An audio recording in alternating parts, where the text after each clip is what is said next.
All right, buckle up, because today's deep dive, we're going deep into the mind of Descartes, specifically his modal metaphysics. We're talking possibility and necessity, as seen through, well, excerpts from the Stanford Encyclopedia of Philosophy's entry on Descartes' modal metaphysics.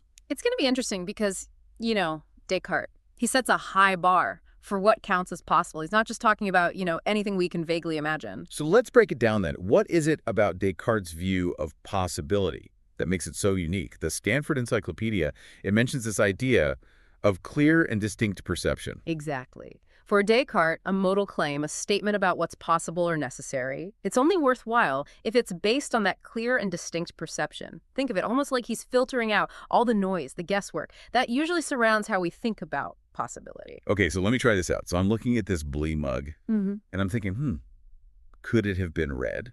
Would Descartes say, hold on a sec, is that perception of redness clear and distinct enough to even be a real possibility? He would. He'd probably argue that our senses, they're not reliable enough to really get at these metaphysical truths. He wants to go deeper, you see, beyond just our sensory experience, to find those foundational principles that govern what's possible. I can already tell this is so different from how we usually talk about what could be. It's a lot more, I don't know, rigorous, almost like he's using like mathematical certainty, but applying it to possibility. You're right on the money with that. That's really key to understanding what Descartes is doing overall, trying to ground philosophy, on something as solid as geometry. Yeah, I see that. Makes sense.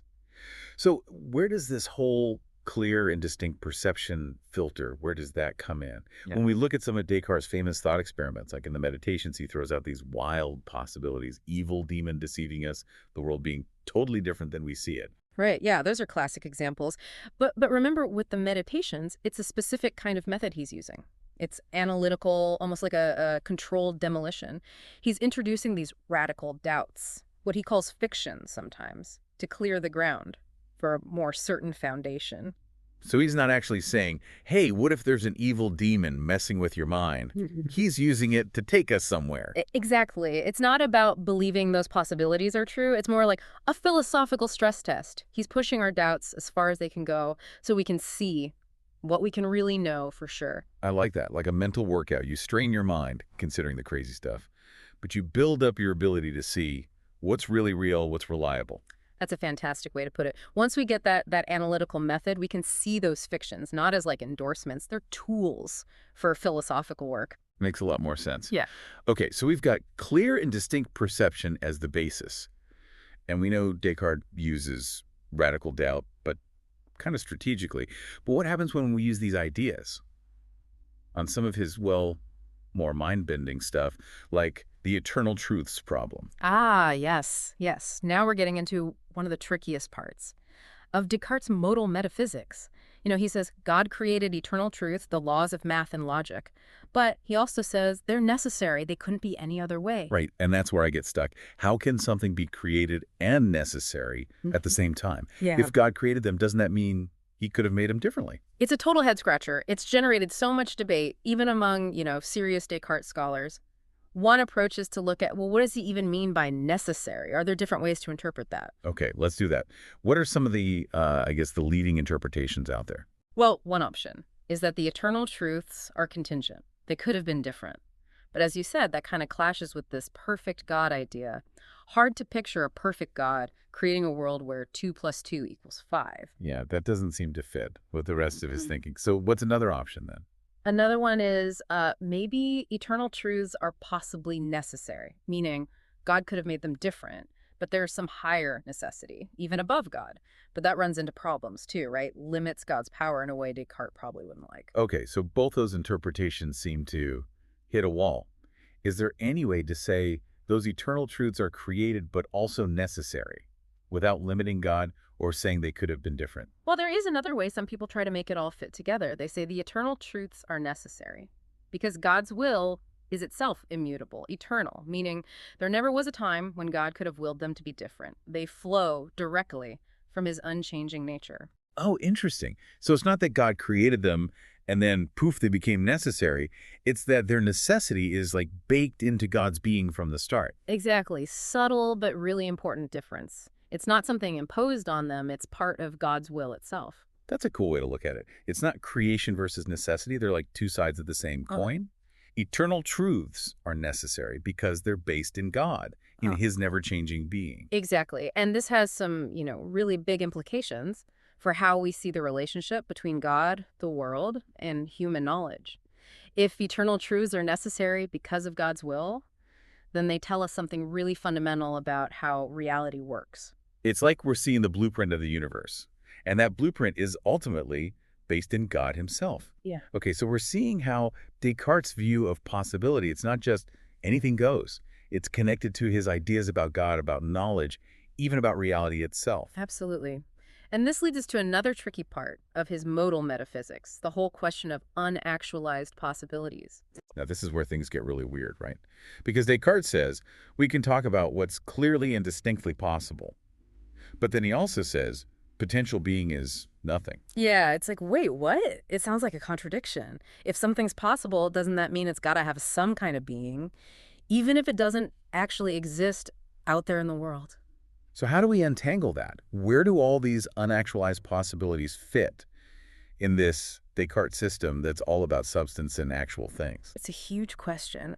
And it leads us down this philosophical rabbit hole. On one hand, Descartes seems to be saying if something doesn't actually exist, it's nothing, gone, doesn't even, register on the scale of being. But then how can we talk about all these possibilities, the things that could have been or might be, Oh. if they have no being at all? It's like saying we can think about unicorns, but the thought of a unicorn is just empty? It doesn't seem right. Yeah, you've hit the nail on the head, the core of the problem. We have to remember, Descartes, he's working within a very specific framework. His whole metaphysics, it's built on this idea of substance, things that exist independently, and their modes, which are ways those substances exist. Okay, remind me how that works again. So for Descartes, the mind is a substance, Yeah. and thinking is one of its modes. Exactly, spot on. And a physical object, say a tree, that's a substance. And it has modes like height, shape, location. This substance mode way of thinking, it's really important for him because it helps him build this clear and distinct picture of reality. No fuzzy concepts, no things that only kind of sorta exist. Gotcha. So where do these unactualized possibilities fit into this picture? Are they like some weird ghost substance just floating around waiting to become real? Or are they just modes of something else? Good questions. Really good. They get right at the heart of the problem. Let's try out some options, even if none of them totally work. One possibility, maybe unactualized possibilities, they're creatures, like a third category alongside minds and bodies. But that seems messy, given how much Descartes loves a nice, tidy system. Where they fit in, what would they be made of, even? Yeah, it's like jamming a square peg into a round hole. Doesn't feel very Descartes. Exactly. So if they're not their own kind of creature, maybe they're ideas in God's mind. God conceives of all these possibilities, but only some become, actualized in creation. Ooh, okay. So God's mind has the blueprint for everything that could be, but he chooses to only bring some of them to life. That's a popular take, but it runs into trouble. When you think about Descartes saying, God's intellect and will are the same, whatever God understands, he creates. So if these unactualized possibilities are ideas in God's mind, wouldn't that mean they're actual just by definition? Oh, right. Okay, so they can't be their own creatures, and they can't be ideas in God's mind. Where does that leave us? Is Descartes just contradicting himself? Not necessarily. One way out of this mess. Rethink how Descartes uses the term possible existence. What if he's not talking about, a separate realm of unrealized possibilities? What if it's more about how all created things depend on God? So instead of imagining, like, unactualized possibilities as these things that could exist but don't, we should think of them as highlighting how everything that does exist, it could have been otherwise. You got it. Creatures exist, yeah. But their existence, it totally depends on God's will. There was never a guarantee they'd be here. In that sense, they're possible because their being is contingent, not because they're hanging out in some, shadow realm of potential. That makes a lot more sense. It shifts the focus away from unactualized possibilities as these separate things and onto the fact that everything that exists, it's kind of a gift, not a necessity. Exactly. And this way of thinking, it has implications for how we understand human freedom, which I know you've been wanting to talk about. Yeah. This whole time I've been wondering, how can human beings be free if God has already determined everything? Does this new way of looking at possibility help us with that at all? Maybe. Remember, Descartes says God is the ultimate cause of everything, including our actions. But he also insists we have genuine freedom. How does that work? Right. It does sound kind of like a paradox. If God's pulling the strings, how can we really choose? One way to think about it is to go back to his idea of clear and distinct perception. Descartes says the will is most free when it's guided by a really clear understanding of the truth, when it acts according to reason. So true freedom isn't just about doing whatever you feel like. It's about matching your choices with what you really truly understand to be right and good. Precisely. And this aligning with the truth, that's where God comes back in. For Descartes, remember, reason, that's the divine spark within us. It lets us grasp eternal truths, which are reflections of God's nature. So the more we work on our reason, the more we're participating in this divine order. Our choices are freer not because they're just random, but because they're based on a deeper understanding of how things really are, an understanding that's ultimately rooted in God. Beautifully put. Human freedom, then, it's not about rebelling against God's will. It's about aligning with it by using our reason, choosing wisely, not just choosing randomly. But wouldn't that mean we'd never make mistakes? If we're supposed to be guided by reason, why do we mess up so much? Why do our passions and desires often lead us astray? That's where Descartes' analysis of error and the will comes in. He says error comes from misusing our free will, from letting our passions cloud our judgment. So we have the ability for clear perception, but we don't always use it well. Right. Descartes thinks the will tends to just go along with whatever the intellect gives it, even if that info is wrong. It's like we can know something's wrong, but the desire for pleasure or fear of pain, it can override that knowledge, and we end up making bad choices. It's not just about having the right info then. It's about having the willpower to actually act on it, even when it's tough, even when it goes against what you want in the moment. Exactly. And for Descartes, this is where moral effort comes in, this constant struggle to align our will with the truth, to cultivate virtue and resist those baser instincts. This is a pretty demanding view of freedom. It's not just about having options. It's about having a trained mind, disciplined will, and a deep understanding of what's truly good and right. It is demanding, but for Descartes, that's what makes us different from animals. We have this ability to go beyond our immediate desires, to act according to reason, which is that divine spark within us. But hold on, if we're constantly battling error, doesn't that mean our freedom is limited anyway? It sounds like we're fighting this deterministic force almost. You're right to point that out. It brings us back to one of the big tensions in Descartes.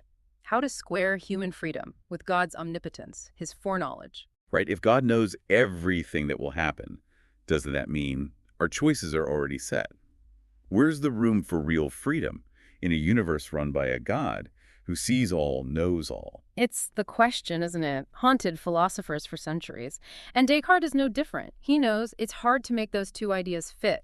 His attempts, they often rely on, well, subtle distinctions and saying God's ways are mysterious. So maybe we can't fully grasp how human freedom and divine preordination, how they coexist, but we can appreciate how Descartes struggling with this. It gets us thinking about choice, responsibility, and the limits of our own knowledge, For sure. And even if Descartes doesn't give us a perfect answer, he gives us this framework for thinking about freedom that emphasizes reason, moral effort, and aligning ourselves with, well, a divine order. Yeah. This has been a really rich discussion, but before we get totally lost in the weeds of Cartesian metaphysics, I want to shift gears a little bit. We've been talking about freedom in the abstract, but I'm curious how Descartes' ideas play out in a more concrete way. Like, how does this vision of freedom connect to his views on, the mind-body problem? Oh, that's a great transition. Remember, Descartes says mind, body, two different substances. Body is material, takes up space, follows the laws of physics. The mind, though, it's immaterial, it thinks, and crucially, it's free. So our bodies might be stuck following deterministic rules,